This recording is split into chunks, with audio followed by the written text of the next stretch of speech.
Hey everyone, welcome to the Vegan Stew. This is now our monthly show where we will go live and we will discuss all different topics that I'm trying to get this to go live on Instagram, but it's not working, of course.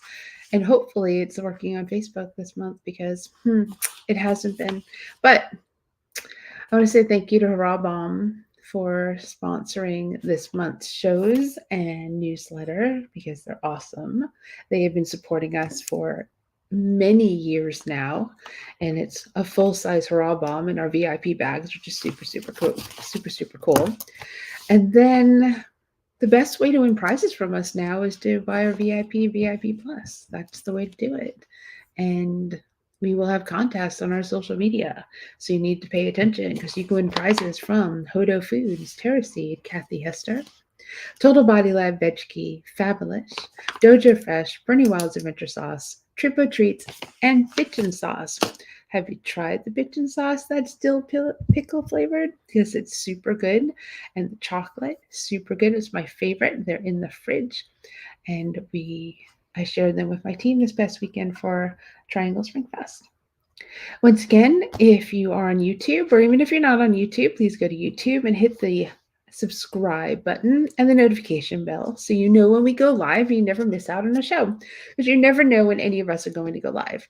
And of course, the little ticker on the bottom shows you all our social media for whomever's on the stew, and those of us who don't make the shows each week or each month, you can still follow their social media so you know what everyone is doing and support the stew crew all year long, not just when we go live.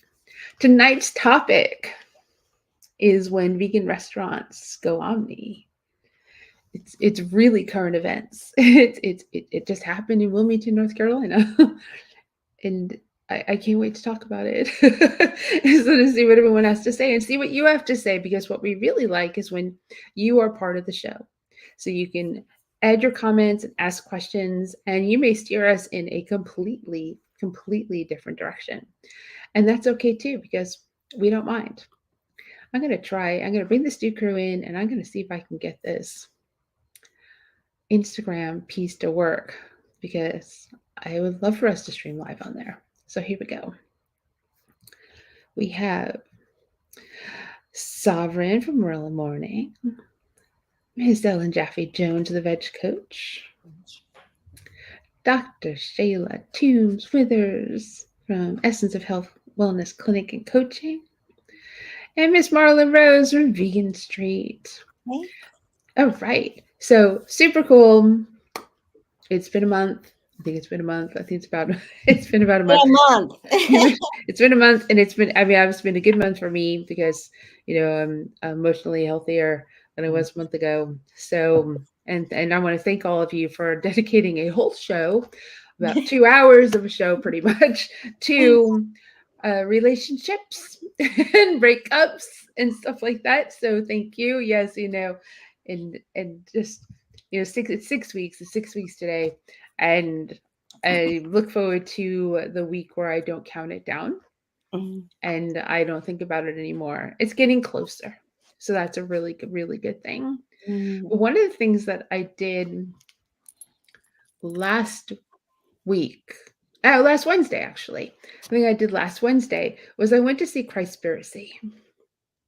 And I know, Ellen, you've seen it, and no one else on the panel, but Marla has things to say about it. It was amazing. And everyone, you have to see it. And Shayla, you were like, I'm too busy, but you have to see it in the theater anyway. Or maybe it'll come out on YouTube. I'm not sure. I saw the trailer, but have not caught the full thing. Right. They had like last week. They said here's when you can see it, and I'm sure they're going to have it out again somehow, some way. Whether they're going to have influencers who support and promote and bring people together to watch it in theaters or together, we'll just have to wait and see. But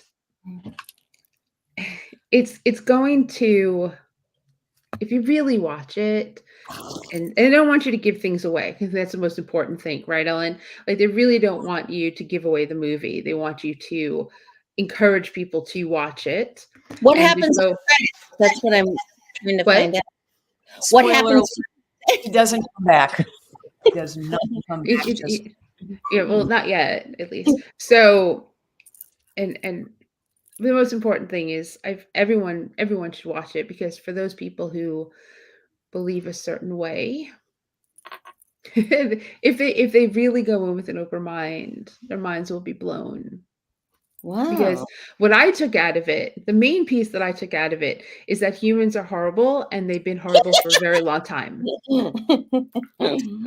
And do we need a movie though to tell us that?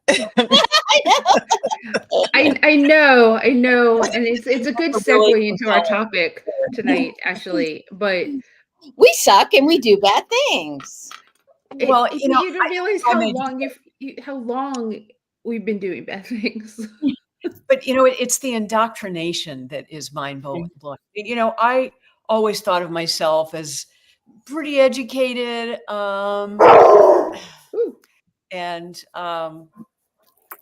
it just was. I was really, I guess, surprised how much you think you know stuff when you get to be this old, and yet I realized that the indoctrination, I don't think I'm giving too much away here, but, I am pretty well schooled in the Old Testament. And the whole thing there was about sacrificing animals. That's just what was done. And we never questioned that. And, it just seemed like, okay, we wouldn't do that now. And that was just barbaric then. And we were, as children, taught to believe that that's just the way it was. And that's what they did. But the whole idea that, again, without going there too much, that Jesus was really questioning this, and that's kind of what got him in trouble, is just this kind of very fascinating concept that, that people really haven't been willing to talk about. What did his preaching about love, peace, and and that whole one of those 10 commandments is thou shalt not kill. That was only supposed to apply to people. There were just many great takeaways from the movie that I think, no matter what your religion, because quite frankly, I think a lot of religions are pretty similar, and that they try, and the whole idea is that we're going to teach children not to be bad people so that they'll grow up and maybe there's a chance of them being nice to each other, in the global sense. But it was just really, really interesting. A lot to digest and talk about and go like, It was a lot. I mean, I've left the movie, and a friend and I stood outside the theater and talked for a while about it. Matter of fact, as a group coming out of the theater, we talked for a while about what we just saw.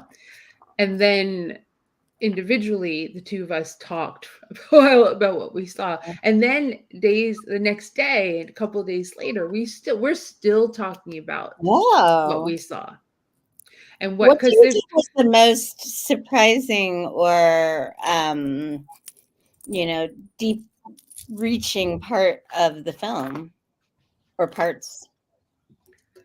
Well, I don't want to give much away, right? It's really hard to. What somebody posted, a friend posted on Facebook today or yesterday or something like that. I think it was, what's her face? It's late, so I don't remember anything. But but Arwen posted it, right? She said that Jesus was an animal rights activist, and he was killed for that. And that's why you need to see the movie. Marla's like, what are you talking about? Now you said it. Yes, that's the spoiler alert. Right. I mean, I haven't seen it, and to be fair, like most of the people who have seen it have had glowing reviews.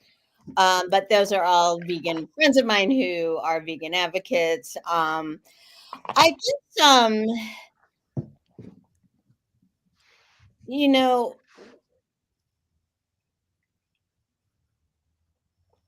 unless there's some element, and there very well could be historically, that I wasn't raised Christian, so, aware of. I mean, his whole life to our understanding, was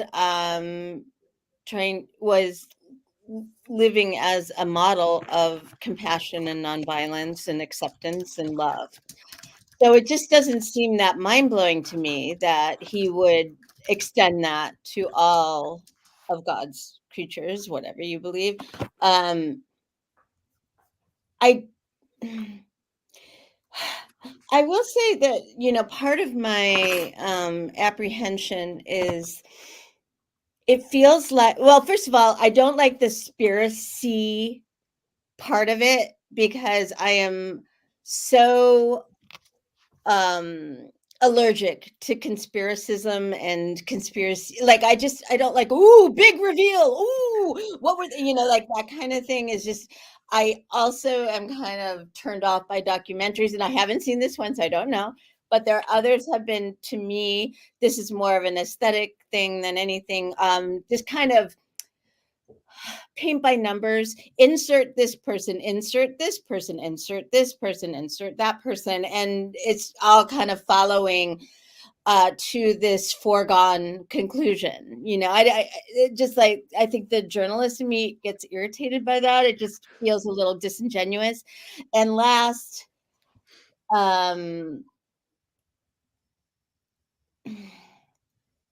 it's kind of complicated to describe it. Like the word vegan the concept of veganism didn't exist then. And I think you need to see the movie. Yeah. I do, but like the idea that I have seen a lot of people rewrite famous people, famous books, whatever, as vegans, recast them as vegans, because that reinforces our sense of identity of like, oh, look, this good person is. So I am a little bit wary of that aspect too. I mean, there are, as we know, the Bible is full of contradictions and full of, he did this, no, he did that, you know, and I just like, Well, I can tell you that vegan, if it makes Christians more likely to go vegan, then great, but I doubt it. So that's, well, it's interesting because on Instagram, because I can see the comments on Instagram, that Ninjaniki's vegan wellness said, "You're gonna love this, Marla. Take your opinion out of it until you see it. It's profound." And then said, "Vegans are the people who pulled away from the cult that was created when the Bible was written." So super interesting comments over on Instagram, which I'm gonna have to follow over on Instagram. So I'm just gonna go back and forth because they don't stream through here, but we are live on Instagram for the first time, which is super exciting. A few background questions. So I have not seen it, and so as we shared, is it based on like some new research that the creators of this documentary did, or? Well, I think what they did do was look at the last few days before Jesus died. And actually, you know, I was a former Miami investigative reporter. So, you know, this kind of thing rubs me, you know, in terms of trying to figure out, you know, what, just the facts. What are the facts? And we didn't have cameras back then. We didn't have YouTube. So it's very hard, no matter what kind of theory you're trying to prove. But just looking at, so they did actually look at certain quotes in the Bible and how, you know, just, I won't say they didn't put a spin on it, but just kind of analyzed what it was really saying. And Okay. of course, you know, the Bible may be fiction anyway. Who knows really how it all. Right. Yeah. You know, and I asked that question as someone who That question. was Yeah. raised Christian and still am Christian. I grew up in a Southern Baptist, Black Baptist type church. So, but the Bible was also used as a justification for slavery in America. So, you know, I struggle with, you know, some things when people just kind of create certain things to say, oh, it's, you know, from the Bible. Because similar to what Marla said, some of it is how you create it to be what you may want it to be, as, you know, slave masters did at that time. So that's why I asked, but I have not seen it. I need to watch it. So So Ninja, Ninja Nikki. I probably did that completely wrong the first time I said their name. I apologize. The Meat Eaters won the war, so all of their rhetoric is written by them, which is very I just, interesting. yeah. And the movie kind of goes into a lot of this and shows hypocrisy. And you I mean, granted, Marla, it's going to be a documentary. It's going to have the same points and That's not what hits that that probably will annoy you. However, the substance of what they're sharing is worth the watch. It's not very long. It does keep you occupied. It does have a full disclosure. It does show to a point the abuse of animals. Mhm. It doesn't go as far as say like Dominion goes. Right. It brings you to the precipice Mhm. and then pulls back Right. and Yeah. does that Mhm. throughout the movie in different parts. Mhm. It gives you enough, well, if you understand what's happening, Mhm. it hurts. And Mhm. being in a theater, I think everyone in the theater that was with me, there were tears shed because we understand what the next thing is. You know, when they're trying to push the cow to slaughter, we know what the next thing is, as Mhm. opposed to somebody who is an omnivore who may look at that and have never ever seen what happens, how a cow gets to slaughter. So it's good. They don't go to the point where they show you the actual slaughter. Right. And that's important because if they did, a lot of people like me would, I don't want to see that. Right. You're preaching to the choir and I don't want to know it. But they Mhm. gave enough. They Mhm. gave enough to create feeling. Mhm. And I think that's important. And of course, like it's going to be one of those things where it's going to be controversy. So, and it's a great segue to tonight's topic. By the way, I'm untangling jewelry while we talk, if that's okay.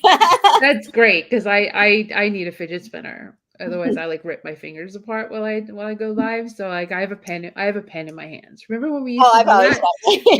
had Yeah. So I've decided I need a fidget something to fidget with while we do this. that. So the topic tonight is when vegan restaurants go omni. Is when they make the decision to add non-vegan items to their menu or switch their menu up to the point where they're not a vegan restaurant, bless you, not a vegan restaurant anymore, and they have vegan options Oh, wow. instead.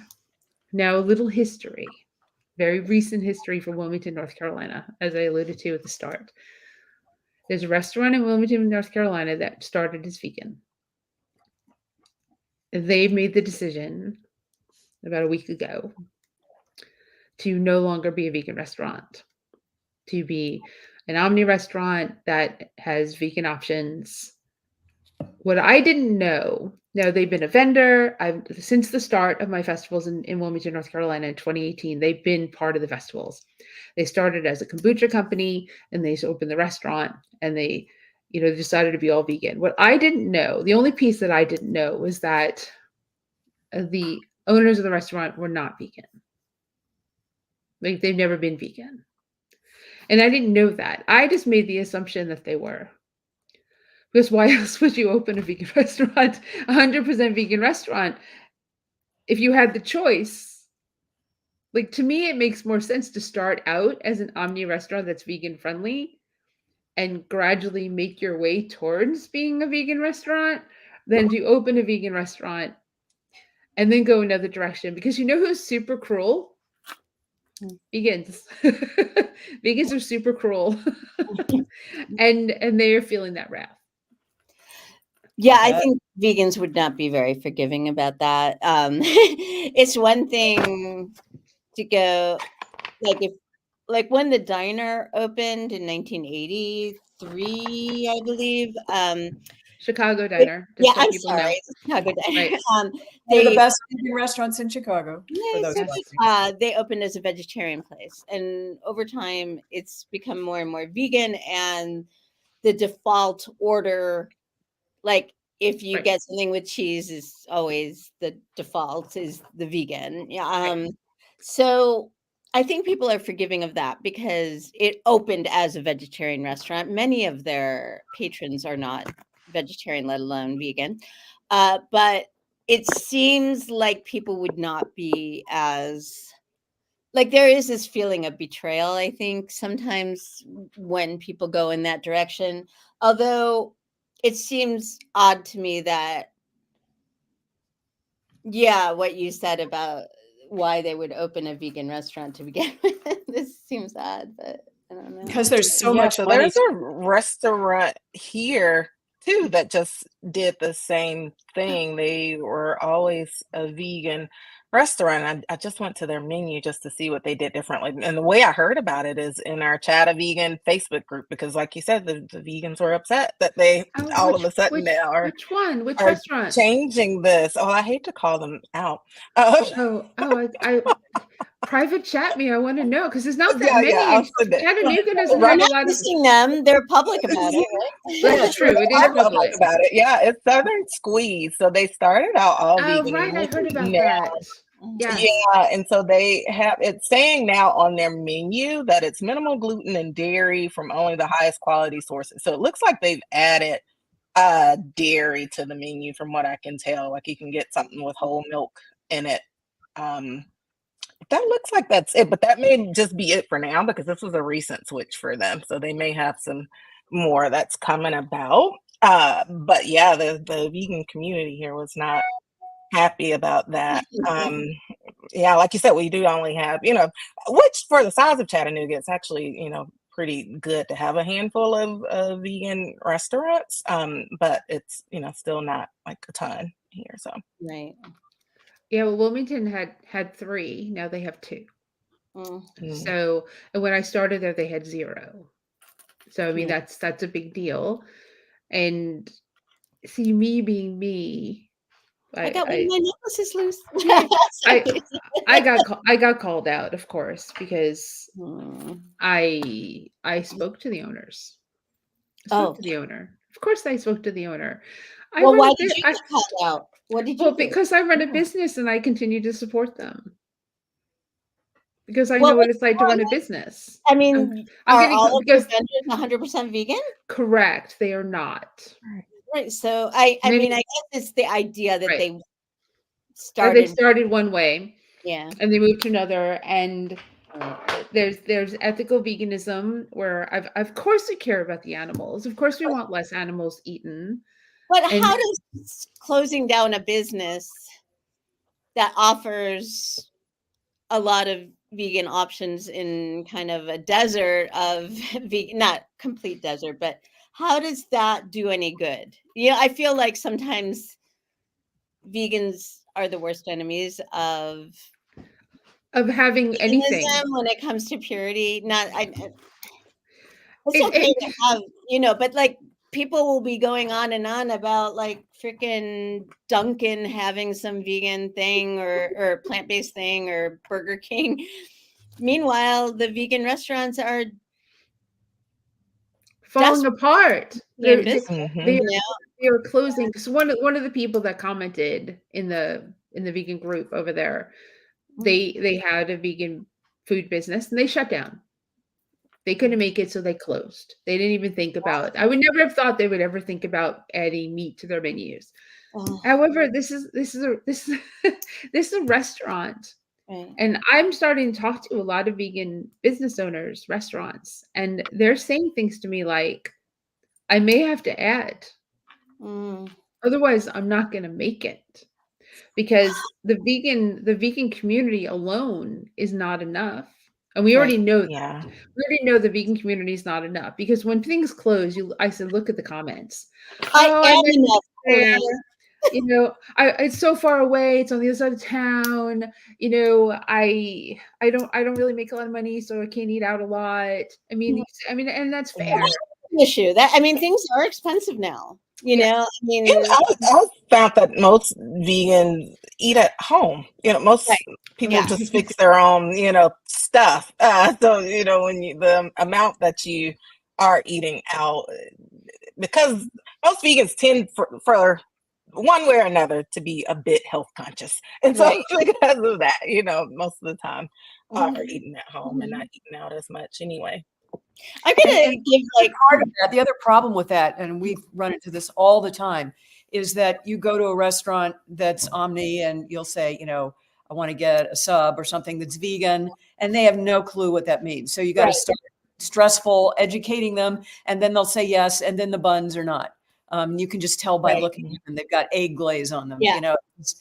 And so it's not so much. I mean, of course, eat vegan on $4 a day. It is way cheaper to eat vegan at home than anywhere else. But Now it's $4.35 a day. Um, Inflation.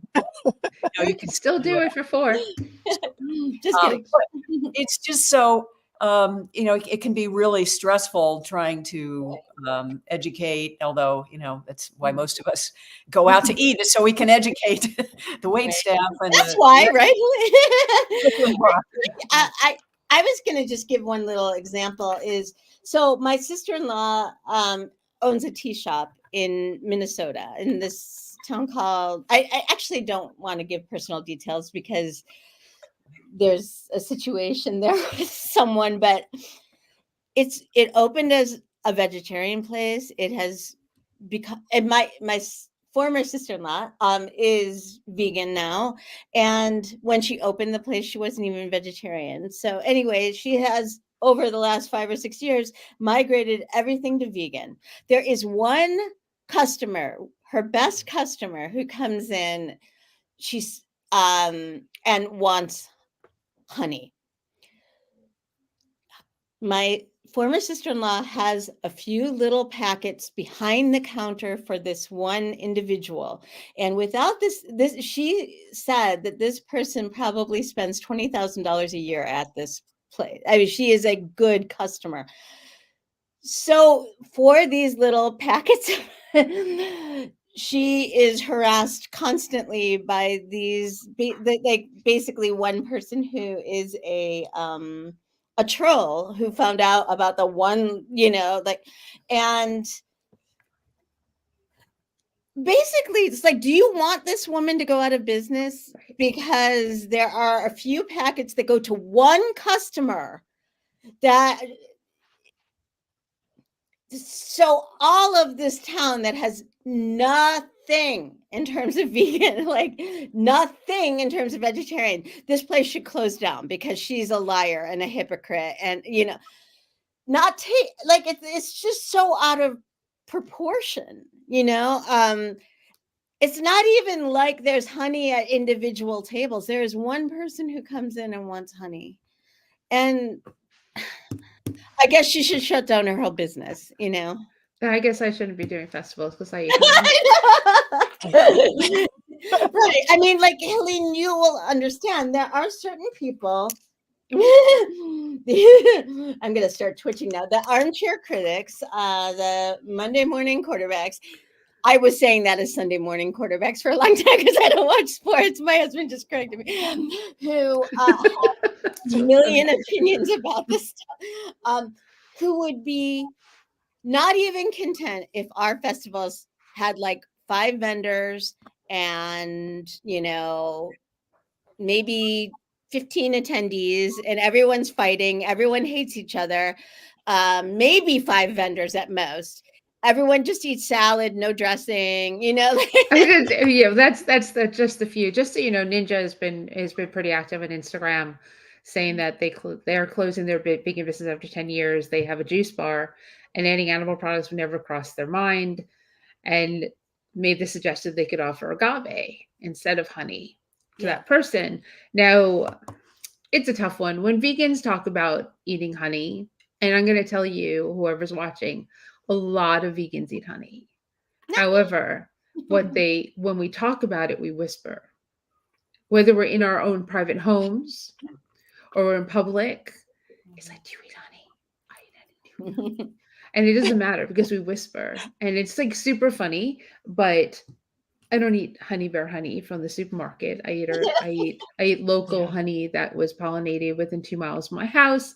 When I don't feel well, I have bad allergies, I'd rather do that than something else. And yes, I use agave. Yes, I do that. But when I'm sick, that's the thing that coats my throat. It Exactly. makes me feel better. I mean, there are certain And I nutrients. definitely recommend it to patients and use it too. Yeah, same reasons. So Right. And so I mean, yeah. is it better to advise your patients, Jayla, to take a chemical, an allergy pill day in, day out, or supplement it with something that, because taking medicine inherently is not vegan, but it's what we need to In do to itself, right? survive, right? Yeah, So I see honey as medicinal, and right. I won't And add it to the honestly, some festivals. folks will use the allergy medicines, but believe it or not, the honey tends to work better than my folks who just will try to take their pill day in and day out. The honey tends to work better, especially even during cough and cold season. Honey is a natural cough suppressant too, and so we use it for those reasons. I give it to my kids; it helps them, and without me having to give them a bunch of medicines, just give them a teaspoon of honey and knocks it out. So Right, and the I mean, honey, I like think we said, the honey can't there's be. Do not buy the honey bear in the store. They smoke their bees. They do not treat their bees well. That is not what I'm talking about. I'm pretty sure that's not what Shayla is talking right, about. It's not what we would do, right. right? We don't do commercial honey. Commercial yeah, honey is actually local cruel to the honey. bees. Local honey, talk to your beekeeper, see what they do. I have had conversations with beekeepers to understand what happens, and I feel it's their poop. I don't really care. I also want to make sure that the bees have enough for themselves, which is also super important. Mhm, And and it's not like I'm consuming like honey like mhm. crazy, but You the know, fact of it, it's in the house. have you heard also the stories this week that, as has long been predicted, that global warming is increasing allergies? Yes. Mhm. Yep. Pollen and Mhm. yeah. Right. Mhm. So, inconvenient truth. It's all playing out according to Right. the script. I mean, we have to figure out ways that we can coexist that are mutually beneficial, and I think bees and honey, as long as we're not, terrible human beings as we prove ourselves to be again and again. I mean, honey is a good example of that. I think wool I don't do honey or wool, but like is another example. If you're not breeding them, if you have sheep, um, in sanctuary, they need to be brushed, Yes, they need to be how sheared. they've been bred. Yep. That's not something that you caused. What do you just, I mean, I don't see the harm if you're caring for them. So, In, sorry. home of my hometown, St. Louis, home of Monsanto. So I have been, a part of this discussion for a long time. And when a few sessions at Summerfest, Vegan Summerfest, one year we spent like a whole day trying to define the word vegan. And what we came up with was humans not causing stress or exploiting animals for human benefit. So we got into the whole bee discussion. And if it wasn't, according to some, if it wasn't their natural environment, if we were infringing on that, then, not kosher. And of course, there's the whole thing of bee colony collapse that has been in part attributed to Monsanto and Roundup, and but I'm still not sure how definitively clear the science is on that. That's just kind of what's been tossed around. But um, I have a close friend, whose boyfriend has a bee colony on the East Coast, and they are very careful about not causing the animals stress. So, That's there's a that smoking piece. That's what they method smoke the of bees. getting the honey without stressing the bees. So, yeah. So Ninja, you're What is awesome. Ninja? You're not talking about the blender company, are No, you? Ninja Nikki's Vegan Wellness. I'm Okay. I'm doing Ninja for short since I Ah, completely butchered it the first time. So cute little comment, vegans instead of vegans, which is cute. And then why do vegans make honey? So I just went and looked it up, and honey is bees' way of preserving their foods. They have something to eat when there aren't many flowers in bloom. And I can tell you that beekeepers do not take all the honey. They have an enormous amount of honey that's left in the hive that they don't take to sell or to consume themselves. If they are a place that does take from the bees, I mean, they can't, because if that's their business piece, their business model is to keep the bees alive, to go Exactly. pollinate Wanna, the right. next year. And super cool about the bees is that when they go pollinate, they go out and they come back to the hive. Like almost all of them, we're talking thousands of bees, they go out to pollinate and come back.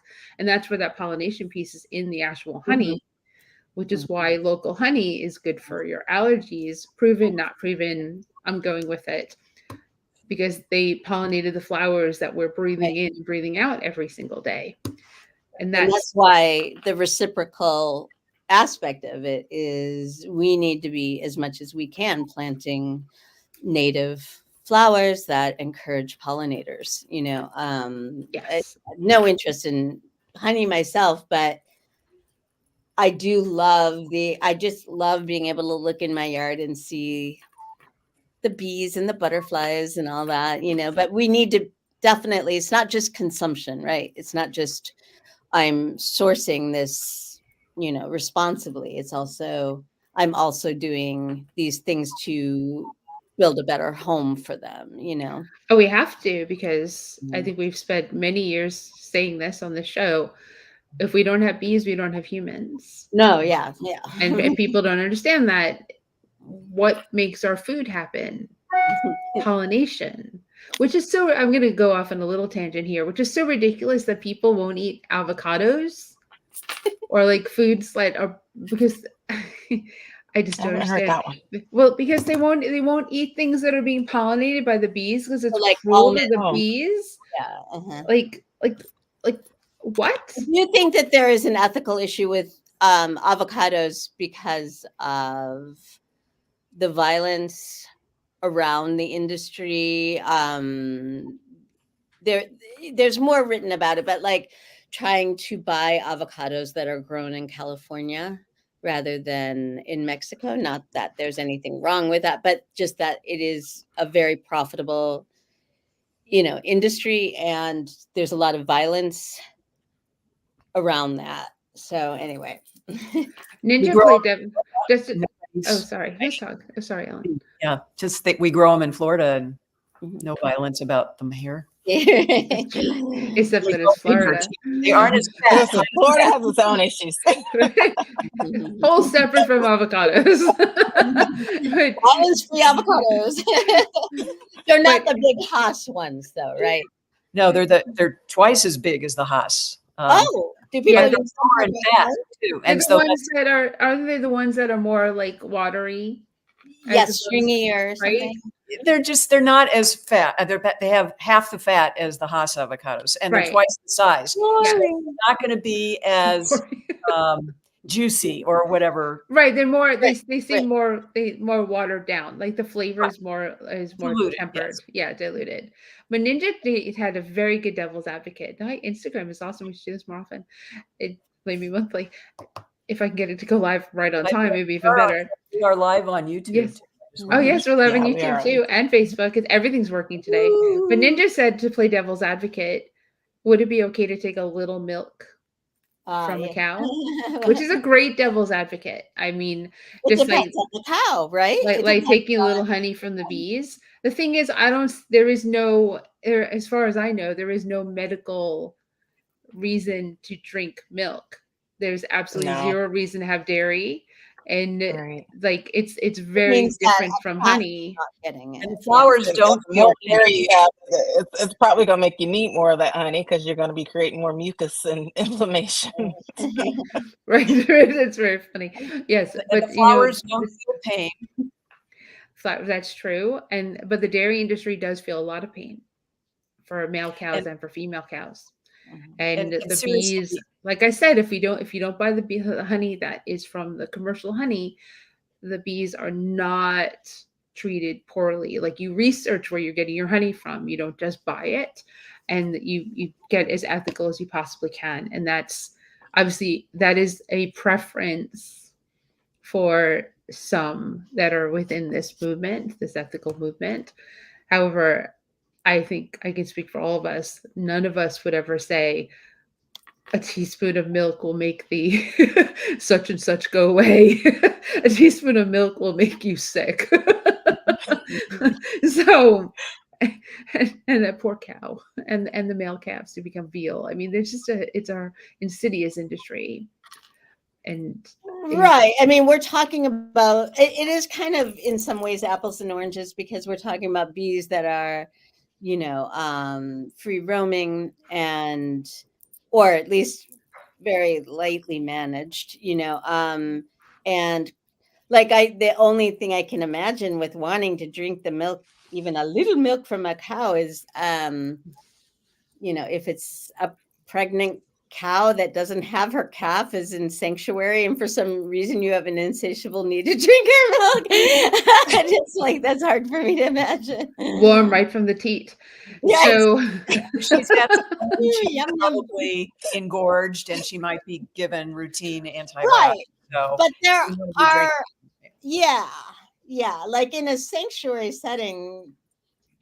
Like I remember years ago Jean Bauer telling me that when they would rescue hens, that they're still a lot of times still producing the eggs that are unfertilized, and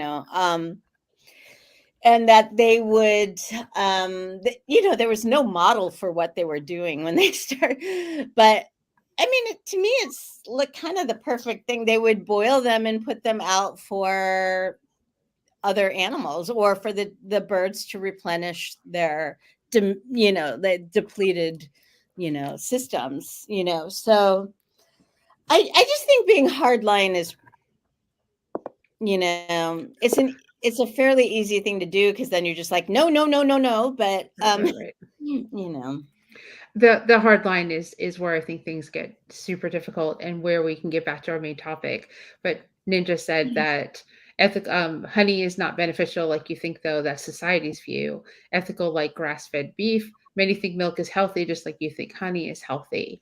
Now, not in the vegan world do they think milk is healthy. Like we already understand that. I understand like an omnivore or somebody who doesn't understand any of the ethics or any of the health values or reasons would say that argument, but that's not what we're saying. Like we Yeah, that's understand that also not dairy. what's shown in the medical literature either. That you need to have dairy for any medical reason. right, And right, there are right. bad side effects from drinking milk from another species than drinking or eating honey.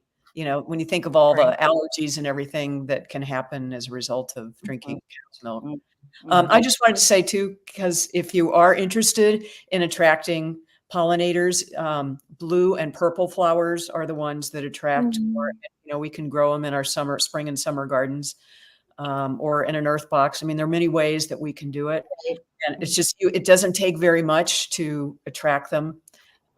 So just a thought. It's a very good idea. Yeah, it's just you don't have to have a backyard. You could have, container gardening is something a lot of people do, and then shared community gardens. Right. So I love our topic just more. It's just like so many different things.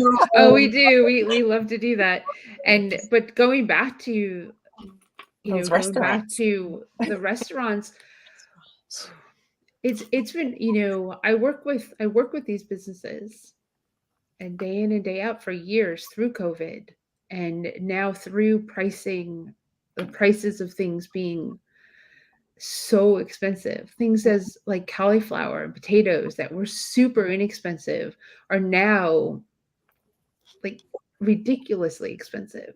So that cauliflower wing that you thought was like flour and cauliflower and water and seasoning and fried is there's only so much someone can charge you to give you these things before you say I'm not buying that anymore. But the restaurant is now eating from their profits. And when they start eating from their profits, those profits impact employees and the staffing, what they can keep on their menus, whether they can keep their hours open. Mhm.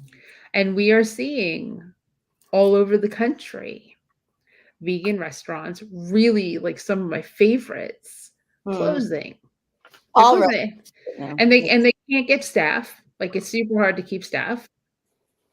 It's super hard to pay people a decent wage when you can't even like keep your doors open. Right. You It's think that these industry-wide, restaurants are not just- closing at a faster rate than, I mean, it would seem to me that animal products are way more expensive. No, because of well, there's just more. First of all, they're picking from more demand in terms of who's going, but Wider in audience. terms of like quality, I guess in terms of subsidization, and it's like when you're Mhm. vegan, all of a sudden you also have to have all these other, it has to be organic, it has to be slow, it has to be small batches, it has to be this and that. Nobody ever asks of these things of meat enterprises, and so it does become this whole big conundrum, because I think that our demographic in terms of just broad vegans are, we're your first cheerleaders, but we're the first ones who are gonna throw stones too. I'm going to throw this at Shayla, because Ninja is saying we justify until we see the actual science. Look for it; it's out there. Now, Ninja is challenging us because they're saying that there's no science behind the honey. I'm going to throw it to the doctor Mhm. on the panel. Yeah, well, actually, it would take me a second to look it up, but I want to say that there have been studies that have shown in terms of the immune response that occurs when you use local honey to be able to treat, and that's what tends to help from these allergy symptom standpoints. And the same for cold and viruses. Even if you look at just even for an example, over the counter medicines, they've started, throwing it like you can get your Hall's cough drops with a touch of honey, or your NyQuil with even, your cough medicines. And it's for the same reason. Because honey has been shown to be a natural cough suppressant too. And so there is science for that. Like I said, it would take me a minute to find I the just exact Googled is article. honey healthy, and it came up with just all kinds of stuff. Right, but Evidence I think that one of the things with honey is that, I'm sorry, I didn't know who is that it has particular vitamins and minerals that other things don't. Like if you're wanting to substitute something sweet, agave or maple syrup is fine, but like it's not a one for one in terms of nutrients. And I'm not defending the Right. use of honey. I'm just Right. saying And it's not the sweetness that you're getting from it. Right. That's not where the properties are coming from. right. Yeah. I'm sorry I interrupted you, Ellen. I heard a voice and I didn't see it. What were you saying? I just Googled, is honey healthy? And just a ton of stuff popped up. Evidence, of course, it doesn't show the exact study, but I assume it's linked somewhere, indicates that honey can exert several health beneficial effects, including antioxidant, anti-inflammatory, antibacterial, anti-diabetic, respiratory, gastrointestinal, cardiovascular, and nervous system protective effects. So it's a lot of stuff. And Ninja is countering that by saying you're looking in the obvious places. Now, I'm going to say that that I'm going to wait for Shayla to pull up actual medical evidence as opposed to just a Google search, because I can understand we can Google search anything. It's going to tell us what we actually want. Well, there's the Mayo Clinic. I'm pulling that. Right. And in the meantime, keep LaShonda, chatting. I'll find it for it. Yeah, for LaShonda, who I Ninja- absolutely Ninja miss Nick. and love, said that's a good point, Helene. WebMD, honey has about 31 different minerals like phosphorus, magnesium. Nah, I don't like WebMD. And the main reason why I'm the gonna restaurant, find you right? So LaShonda's saying that If it's just there, it's probably other places. I mean, it's just what I right. I Just have a medical license. wait, Just I have Egg my has increased journalism from license. Just egg has increased from $5.99 to $9.99 in 1 month, Oh my and how are God. consumers supposed to keep up with costs? Now, understand the reason why Just Egg has gone up in price, and it'll be a blip. It'll go back down because I haven't paid $9.99 for it. It's gone down here. It's because they have new packaging, Right. and when something's new and shiny, they charge more for it.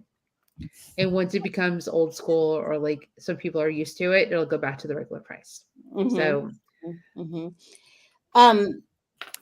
was that Well, from you, Shayla? Yep. So this is just one that I just found right off the back, a 2017 journal article. Just even from the abstract, honey has a potential therapeutic role in the treatment of disease by phytochemical, anti-inflammatory, antimicrobial, and antioxidant properties. Flavonoids and polyphenols, which act as antioxidants, are two main bioactive molecules present in honey. I linked the entire article there. my takeaway though is this is all the more reason not necessarily to eat honey but to protect bees. They are Yeah. amazing creatures for their own reasons, and do so much for our planet.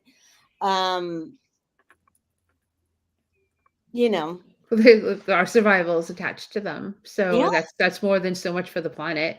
Yeah. I mean, we can't live without them. But Ninja is That one's one definitely, regarding honey and its metabolic and cardiovascular benefits from the and just so inflammatory. Ninja knows, if you go onto Facebook, the links that Dr. Shayla is talking about are posted in our comments, so you can see that.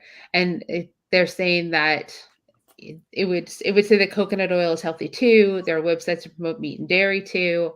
There's so many other natural remedies. And that's why I asked Dr. Shayla to go and find actual medical, right like Right. medical, because there, and it's true, in the medical journals they actually say that meat causes cancer. hmm So Yep. as opposed to World the Health articles. Organization, right? I mean, these things are out there now. People are gonna, do what they want to do ultimately, but right. And these aren't even new studies in terms right of it's cancer, causing, but people right say what they want I to do. think the takeaway is not that the vegan stew recommends honey as the ideal No. sweetener, but to say, it's not always simple and straightforward. Sometimes there are complexities, and like as much as we Right. might want to, like for me, it even applies to like, the the anti-oil or anti-sugar people in the vegan SOS. world. It's like if something has 2 teaspoons of oil in it for my whole family, you're trying to tell me that that's gonna, You're gonna make die. us explode. Right. Yeah, I mean, it's just Your like arteries are going to, yes, you're we going to don't have a need heart to. attack, What's that? or you're going to have a heart attack, and Justice is not going to have a healthy Right. life. I mean, I just feel like we don't need to exaggerate, and we also don't need to pretend, And it kind of circles back to like, was Jesus an animal rights vegan? And again, I haven't seen the movie. I will see Go it. see the movie, Marlon. And then I will have an informed opinion. I'm so close to it, guys. But yeah, I don't know. Well, I think what's really cool about this is, one, Ninja, really appreciate the dialogue, because they're saying Yeah. sea moss has better properties than honey. Medical journals are not the place to look for true health. Oh boy. And now we go more into like a woo. And I can tell you that a lot of people on this panel are not going to go into the woo, and that we actively probably fight against it. Did you hear that the collapse of the Baltimore Bridge was a conspiracy with dynamite? Don't do it. Don't do it. My bridge tonight.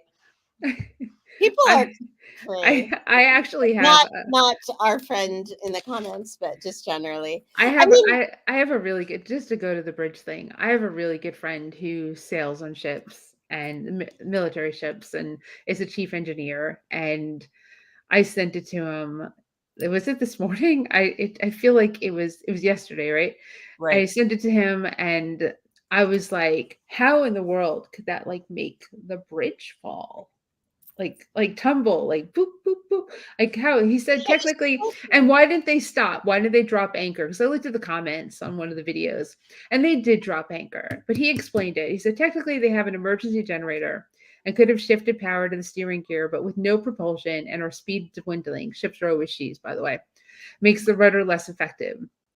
Wind blowing on Slider ship, 935 feet long and 12 stories high, causes a lot of sail area, making her drift off course for center of channel. Whole bridge failed because it hit right where all the weight is transferred to the pedestal. Take that out, and it's a chain reaction for the rest of the structure. Was built with no structural redundancy.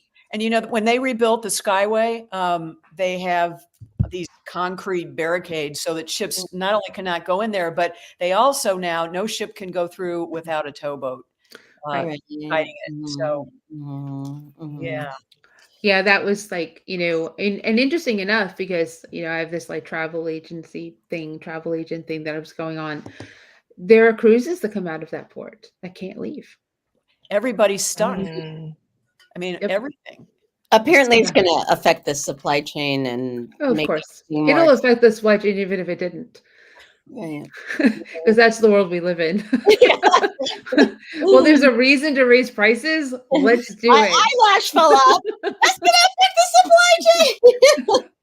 You know, cruises are going to go astronomical because you can't cruise out of Baltimore. Meanwhile, how many people cruise out of Baltimore? You know? Learn how to cook, learn how to thrift, learn how to grow things. That's all I can say. Use a kayak.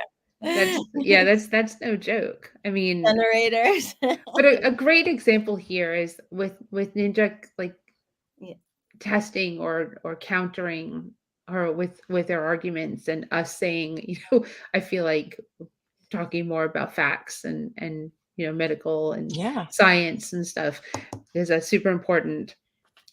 Is that when we go back to the restaurants and when vegans are wronged, that could be a show in itself. When vegans are wronged, they're pretty darn mean. I mean, the comments had to be turned off. Tears were shed by the owners.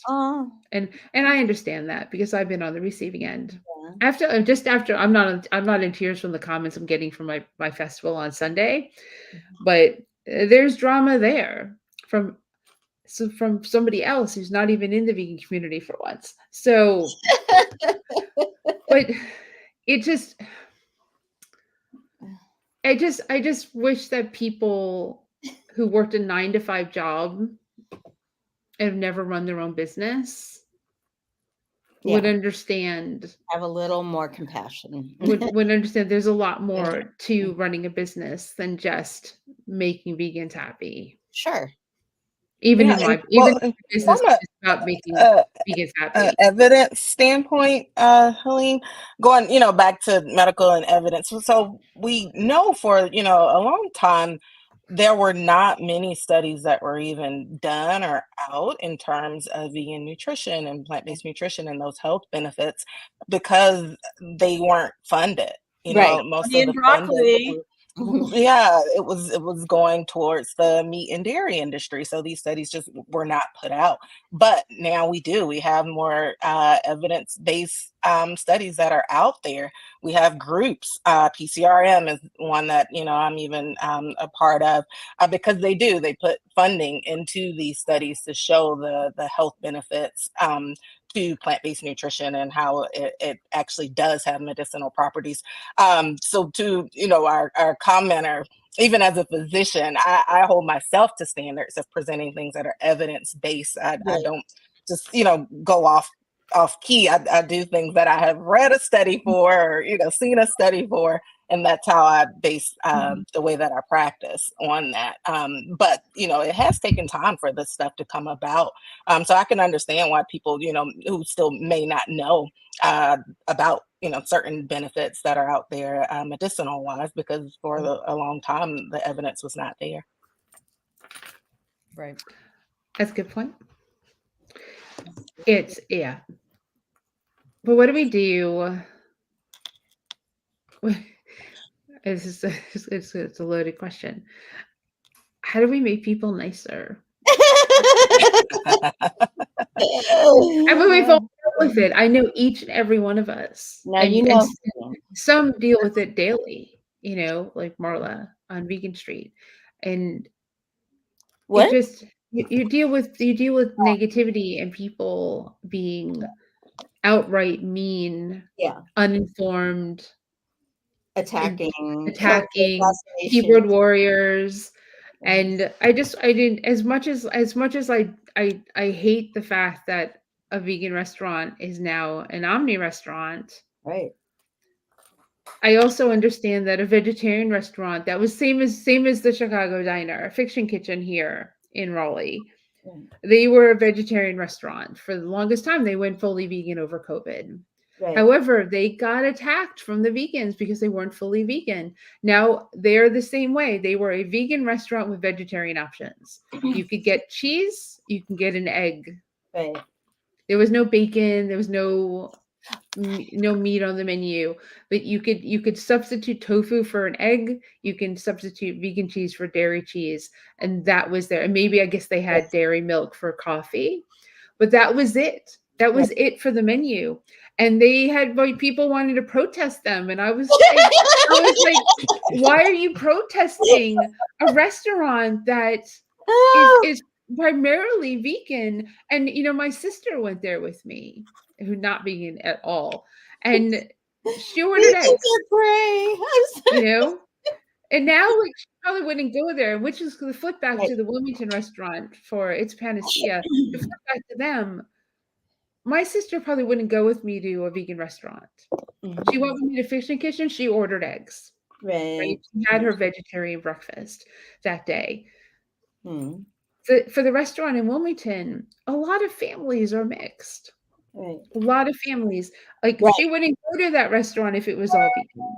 She would Right. go to the restaurant now because she could get what she wants and I can get what I want. And now we can all dine together and we can each be happy. Am I happy that she's not eating vegan? No, of course not. However, I can't force somebody. Right.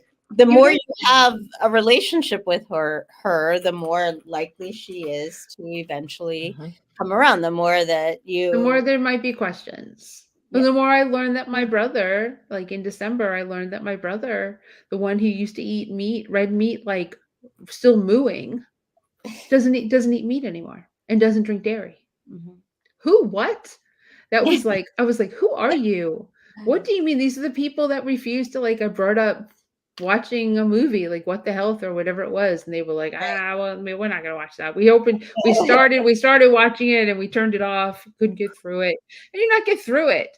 It's like, I mean, but now I suppose that it's a medical reason that the changes are right. that changes And happen. beggars Not can't be natural. choosers, right? Right. It'd I be just great if I had that magic wand I've been, asking for a number of years. Everyone would be an ethical vegan, and in fact, there would be no need for it because that would just be the default way. But we don't live in a perfect world, and I sometimes, to your question, Helene, feel like the way that you can guarantee not being attacked by vegans is to have a business that's not vegan. Like, if you offer a single vegan veggie burger, oh my god, it's the Yeah. wrong It's never, brand. it'll never be good enough. It has soy in it, or yeah. Right.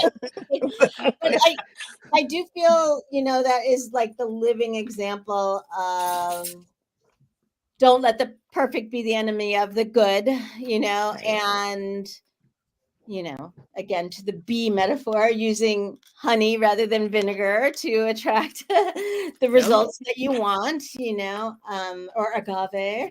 But I do think I don't know. I feel like social media has done something to our brains and our natures in a way. Like I don't feel It emboldens yeah, people to get bold behind a keyboard because right. you can't see them face to face. Right. There's just certain things. But even people are a little meaner face to face. But like, do. my point is, I do feel like it's not lost. We remember that we can get, you don't have to jump to the worst conclusions about someone because they said something you disagree with. You don't have to demonize them, you know, like you can argue in ways that are productive and not character assassination, you know.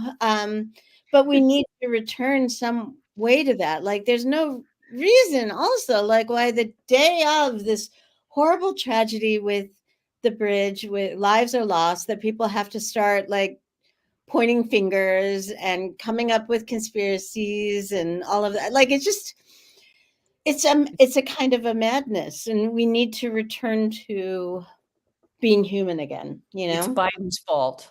I thought it was the Jews. I don't know. I'm so Well, going back to Christspiracy, I mean, you know, people have been mean since Christ before. So, Helene, if you can figure that one out, then you probably wouldn't even have Christspiracy. But yeah.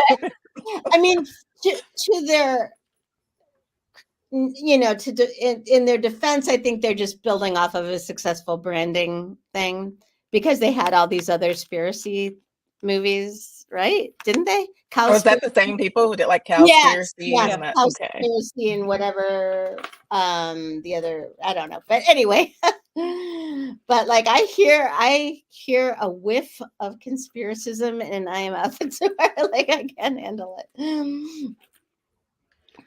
Well, I think, you know, to its defense, he said he did the movie because like some kid asked him in an audience once, like, Yeah. what would Christ have done? You know, was, Well, we know that though. you know, Don't we? So- I mean, like, is it a surprise to anyone what we understand to be Christ's nature? well, not us, but you know, the meat eaters of the world. I mean, and the movie really gets into how it got off the path of not I killing. do have to see it. Yeah. And we should revisit it after you do. Mhm. I have a feeling. Oh, we definitely should. We definitely should revisit it after you do, because it should make for, as when we all finally watch it.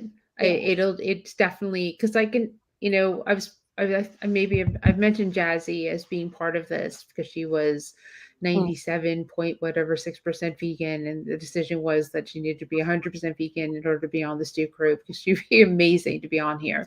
Who is it? Jazzy. So it's someone we talked about bringing on. She would be amazing. She would be an absolute great fit, but she wasn't 100% vegan. So the group consensus was not 100% vegan, can't be on the stew. But she no longer eats anything with a face. Right. Right. Well, that wasn't vegetarian then, right? Well, she no longer does. Then she probably was still eating meat of some sort. Yeah. Years, or probably a couple of years ago even, that I even brought it up. So she is now closer. Yeah. And I don't believe that she may be 100% vegan because there may be dairy in there or whatever. But she is very vocal about not eating animals with a face and how disgusting it is to eat animals, to eat meat. And that's done. That is gone from. And I'll tell you, you know, she's part of our team. She's our MC at the festivals. And obviously any food I bring into the house is vegan, and you eat vegan. I buy the food. Everything's vegan. But I do not sit there and preach to our volunteers or people who help us who are not vegan. Right. Vendors who are not vegan. I don't do that. And I can tell you that our face painter who watched some of this, if Kelly's still there, who thumbed up this earlier on, Kelly, he's eating vegan. He asked me for a vegan recipe. He didn't come into this vegan. He started eating the food at the festival. Yeah. And you know what? That's my best activism. Right. Is the food at the event. And I have friends that are like the no oil, you know, the healthier vegans, whatever you want to call it. And I said, this isn't the place. I'm looking to convert these people. Yeah.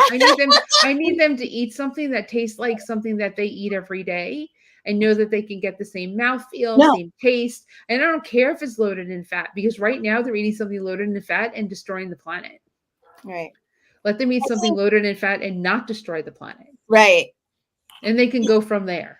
We had so many people, like, didn't you all have steps before you went vegan, right? Like we didn't, today it's a little bit easier because there are so many good products or whatever that imitate what you're used to. But I think we all forget sometimes that it is a process. But with Vegan Mania, even though we had the word vegan right there, one of the recurring themes I heard again and again and again from non-vegans who joined us was just how welcoming it felt. Like we just put it all out there. There was no bait and switch. We weren't trying to pretend, Right. And I think people appreciated that, and food is a great door opener, right? And it has to be a welcoming environment. You have to be welcoming. I can't imagine that if I had people helping us or vendors coming to the events and I made them feel like shit for not being vegan. Right. But when people, are making that transition, for some people, that's the reason why they won't even try it, because they think it's just not going to taste good. And let's just be real. Nobody wants to eat food that doesn't taste good. Right. I mean, we want our food to taste good. I'm not going to eat, even for myself, I'm not going to eat just plain old broccoli. I like a little seasoning on my broccoli. I like some sauce or something on it. So we want food that tastes good.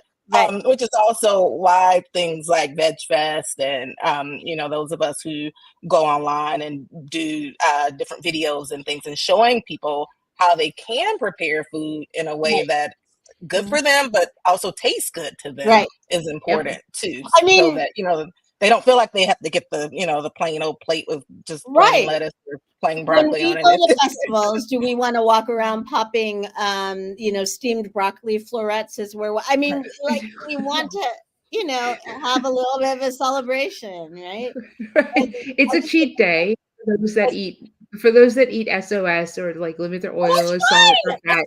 It's a cheat day for you. And don't come at me to say like, why was everything so unhealthy at a festival? The key word in that sentence is festival. It's not for them then. You're not having an SOS festival. And it's funny because I always try and to like juice. You usuly have like fresh juice places there. RCI bowls. A lot of them don't believe in drinking calories and like so like I would point no, it's true. Like when I would it's true. When I would have Ellen.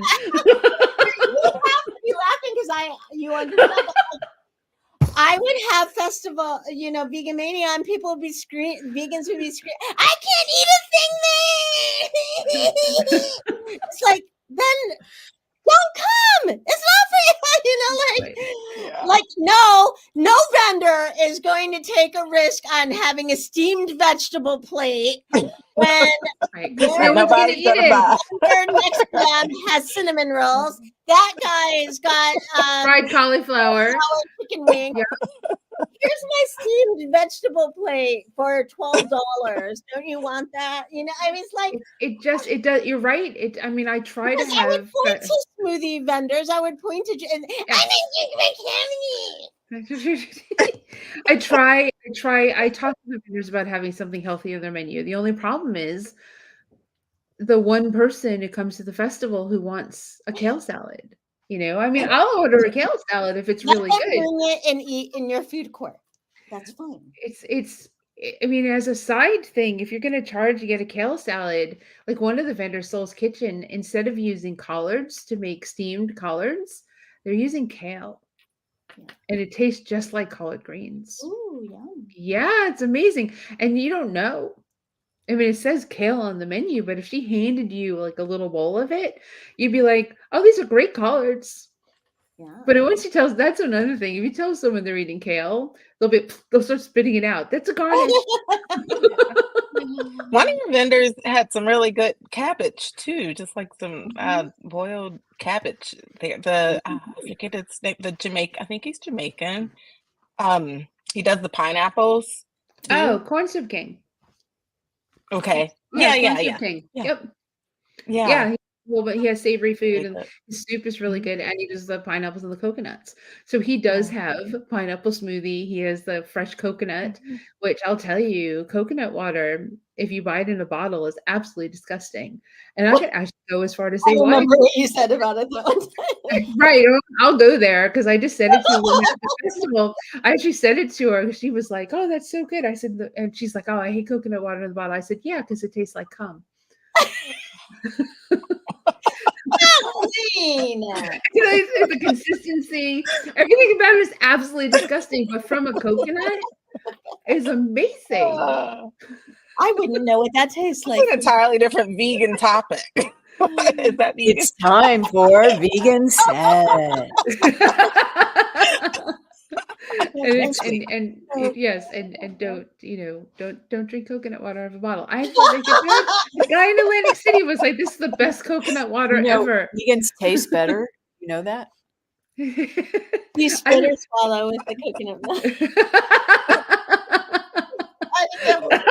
Oh, This is awesome. Freaking Oh, this myself is why we out. do this Oh my once a God, month you so we guys, I can got go to the there. end. I There's think I fixed it. Amity Rosa is laughing at us. No, and then Susan said perfectionism can stop progress, encourage the process. This is what she's watching on Instagram. And then Ninja said, "How would Jesus kill an animal?" Which is a reference to the movie. And also said, "Everyone is at where they're at. We all used to be where they were." Yeah. And that is 100% true. We We all had our we, epiphanies. we have, and we've all said the words, "We can never be vegan." At some point, Right. they always had that thought process, "I don't want to give up." And that's what makes it easy to talk to people about, it's not giving up actually. Holy crap, there's a whole world. Right. Isn't that an interesting fact though, is I talk to so many people who say like, I didn't really think about food before. Now I love food. I love all these flavors. I'm so interested in cooking and learning new ingredients, and that like it really is expansive, right? It is, and the main thing is when you talk about red meat, you talk about eating meat at all, chicken, beef, pork, whatever it is. If you ate that plain, Yeah. it would be disgusting. The thing that makes your food taste good is the seasoning that you put into it. Therefore, you can cook a mock meat, tofu, tempeh, whatever, chickpea tofu. I don't care what it is. It's the seasoning that you put into these foods Right. and how you prepare them. Same Right. thing as meat. How you prepare them, that's going to decide whether your palate enjoys it or not. And just make sure that if you're going to feed people food that are not vegan, that it tastes good. Because when you bring someone to a really shitty place and you say, "Oh, look at this. This is awesome." And they're just like, they leave there going, "Well, this is exactly what I thought it was going to be like." That's yeah. The bad. first time I had tofu, it was terrible. I don't even remember where I was, but it was one of those places where clearly they didn't know how to cook tofu. Not a Chinese It restaurant. tasted like it was straight, straight from the package. Like they hadn't done much of anything, and I was like, "Oh!" And like you that's said, kind of Lynn, the it's like, way I it would never was. be vegan if I've got to eat tofu like this. Like this is not gonna work. That's kind of the way it was in 1980, just saying. Yeah, but It was now the nasty. beauty of tofu, what we know is that it can bring on so many flavors, Right. But But I people would who don't know also how to cook say it, that. it's terrible. Oh, good. You guys, I did it! I was thinking that by the time we ended, I will have untangled my necklaces, and I did it. Even when it comes to vegan food, though, I'm less interested in like a big slab of protein than I am an interesting plate with different textures and colors and flavors. You know what I mean? Like, Mouthfeel. I think it has its place, right? Especially for people who are transitioning or really like a big meaty thing. But for me, it's just not that interesting. You know what I mean? It's kind of boring. I remember the first time my son had like a big, whatever, vegan chicken thing at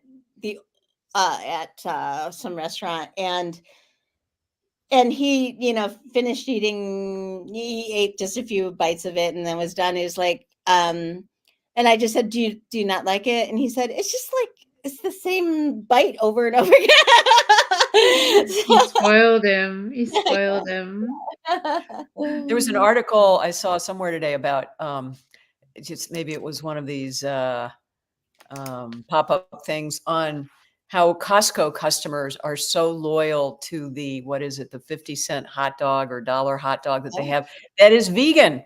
And I had it for the first time like a few weeks ago, and it's No, not IKEA. IKEA, not Yeah, Costco. sorry, IKEA, Is you're that right. IKEA that you're talking It's about? IKEA. It's definitely Yeah. IKEA.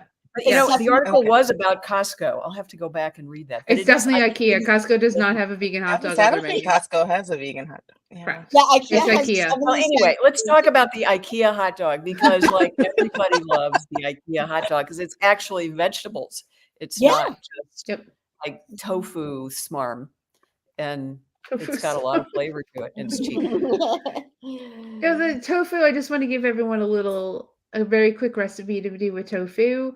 You Mm. just like cut it up and put cornstarch on it and toss it and maybe toss some seasoning in there and throw it into a pan and pan fry it. Yes, with some oil and pan fry it and then mix up agave and lemon juice, a little bit of water and seasoning. No Mix honey. that up and put that into the tofu and stir fry it up. Oh, uh-huh. It's amazing. Really? Yes. Huh. It's absolutely amazing. Awesome. And You super can simple. also crisp it in the oven for my oil-free people. You can crisp it in the oven, putting it on high heat. Turn that oven Air up a little bit, fryer? 400 Or the and air higher. Yeah, fryer. You can air fry, then you put it into the pan. yeah, or air And fryer. you can Yeah. do I that. love I that would, air fryer, I tell you. yeah, air fryers amazing. That I think we've gone over, haven't we? I will, when it's once a month, I think we're just not Yeah, gonna that's stick to an hour. We have so much to talk Wow, about. we talked about your ex. No, I'm kidding. That would be weird. Yeah, that would be strange at this point. Well, my newsletter this week talked about want and need. Because Good my newsletter. newsletter goes thank you.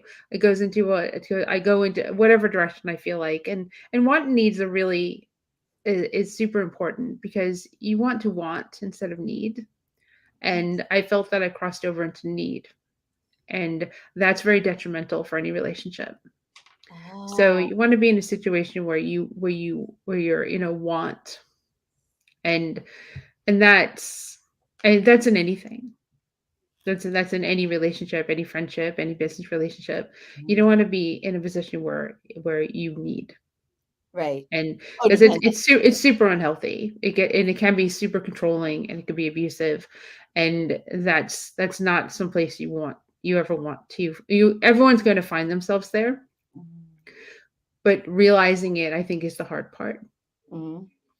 And then it's much easier to realize things when you're out of them Mhm. than when you're in the thick of them. Mhm. So it's also easier when you're thrown into having to be out of it to learn a lot. And that's what the last 6 weeks has actually been for me, is learning a lot about what is and isn't healthy for me and what will be better for me for the future. And any tears that I shed now are no longer for him. The tears are shed because people have been so amazing and supportive that it's overwhelming. And Mhm. it's still overwhelming. So that brings me to tears because I mean it's support, and I only hope every person could feel the support and love Mhm. that I have.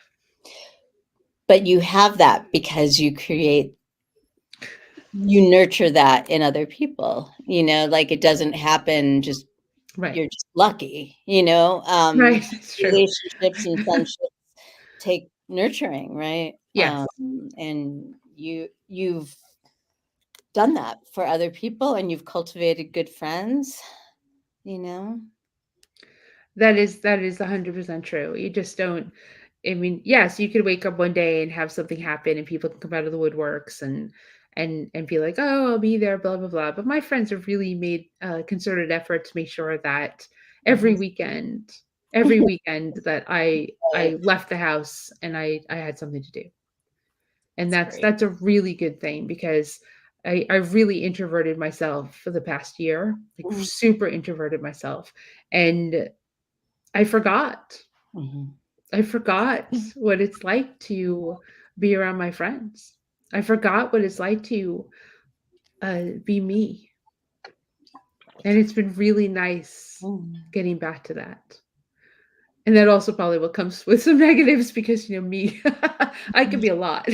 So, but at the same time, I feel like I've balanced and it's a healthier me at this stage because I've learned a lot. I mean, I've lived long enough to learn a lot. And if you live long enough, you're going to deal with a lot, everything. You can deal with anything and everything in this lifetime. So just got to deal. I just finished yesterday this 2-day class on seniors real estate specialist. So I now have that title. But one of the things that they talked about is just how the biggest problem that seniors have, especially if they live alone, is loneliness. And that just, can be this downward spiral of connecting to all kinds of diseases. So it's just really important to take care of yourself. And, Helene, you wouldn't have all those people reaching out to you if you didn't have that foundation to begin with. And so, from all of us, come on down. I've got a plan for you. It's true. Yeah. Thank you. It's certainly been interesting. It's been an interesting 6 weeks. So, and of course, I got the first festival under my belt. And I'm going to say something else. That first festival was run better, more organized than ever. And him not being there was better than him being there. The team was remarkable. We broke down in an hour and a half. And I don't know if anyone understands I what do. that means. That's crazy though. Yeah, because we set up, I mean, we're talking 4 10 by 20 tents, 2 10 by 10 tents, weights, tables, chairs, kid zone things, everything. Our whole tent, our whole retail tent, all being broken down. I looked up and I saw amazing things going on. It's because we had help at the end of the day. It makes all the difference. But the whole day, everything about it, leading up to it, everything about it was better because I took my hands out and let him manage things. And I keep learning over the last 6 weeks. I keep learning. I'm hearing things from other people about things that were said, things that were done that weren't shared with me, that are not positive. Right. And that's I guess you could say that's a problem, but it's not really a problem because the problems are fixed because I fixed them. And that's what I do. That's what I do. So I'm very happy that Awesome. that, I mean, each festival is going to be its own thing, its own animal, but at least we know what we can do, and we'll just aspire towards that for each one. And we'll just keep going. That's all. I mean, thank goodness I'm busy.